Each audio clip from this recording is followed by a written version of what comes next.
Good afternoon, everybody. I just thought I'd run you through what I find as the downside to the Pratt Burnerd griptru range of chucks. So this is actually a Pratt Burnerd chuck. Just taking the sticker off it because it's annoyed me that much. I don't want to look at it. Yeah, so this has got a tapered pins that are used to dial in a 6-jaw chuck. Now, the scroll, a couple of downsides. The scroll is in reasonable condition. This chuck's not bad. It fits tightly with no in and out play. It fits actually really nice. The problem is the scroll is like cheese. It's very soft. The jaws are hardened. They are hard, but one of the problems you have with the jaws is, try to zoom right in. If you ever look there, they're not ground. So, I mean, I bought this chuck second hand, but unground on the scroll portion, I don't know how they ever think they're going to get any form of accuracy.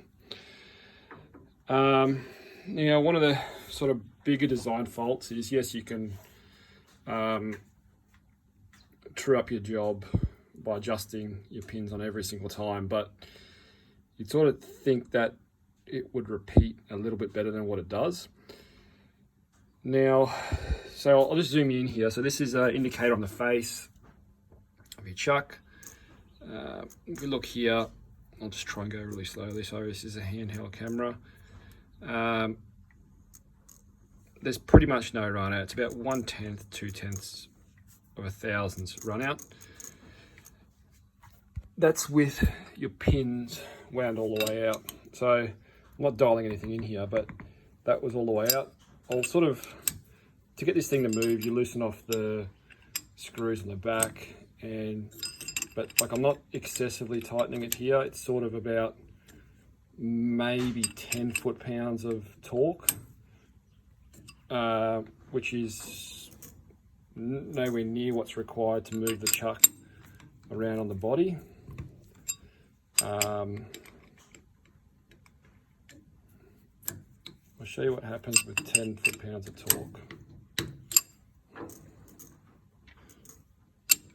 So this thing has been stripped right down, clean, so forth. A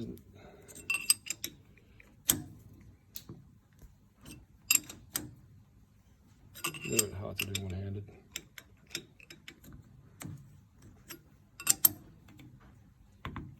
Okay, that's about, I don't have Imperial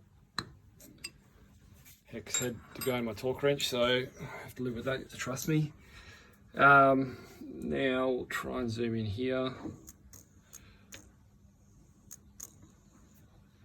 So actually we'll zero it out.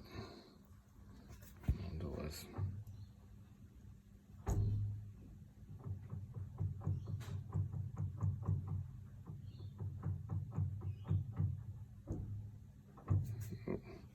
Everything's easier one-handed. 10 over 0.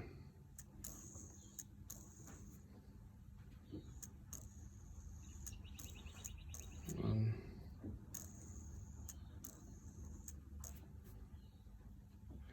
So what happens is where you have your pins, front face as you tighten them up pulls that face out. So the problem you have with that, your jaws also, is you can indicate your part in here, no problem, it's fine. Yes, it's very easy to indicate. Out 6 inches out there, she's wallowing out tooth out. You can loosen the bolts off even more and it moves around a little bit easier, but then it's pretty much, you've got daylight between the two joints to have it at a spot where you can move around easily, that it doesn't influence the face. And as you do it up, it pulls it out of alignment again. Just a shithouse design. Strongly recommend, if you are going to invest in what is probably a, this is a bit older now, but if you're going to buy a brand new one, they're probably around the $2,500 to $3,500 Australian. Get something else. The Pratt chucks I do like a lot. This design with the tapered pin, straight up downfall is that. Second issue as well is the lack of a ground face. I mean, just pulling out of a really old another Pratt chuck, ground face is not a problem. Yes, that's a 3-jaw old thing, but you'd think for a $2,500 to $3,500 chuck, you'd probably expect a little bit better. And because of this, they sort of guarantee that on the same diameter, it will repeat to 2/10. Not a hope, absolutely not a hope. I don't know if this is slipped through QA without being ground many years ago. Obviously not under a warranty, buying it second hand, but I mean, it still works, but when you've got such a big, long grip on the jaw, it's very hard to bump it around to remove the influence you get from tightening the pins. With the external jaws where they sort of grip over 3/4 of an inch an inch, it's a lot easier to bump it around, but I mean, it's near on useless for anything where you really need to, I'd say, pick up another feature. It's sort of I was hoping to not have to break out a 4-jaw and just continue to use this stuff, because this thing weighs an absolute ton, being a 12-inch chuck, and the 4-jaw is actually a 14-inch chuck, which is even worse.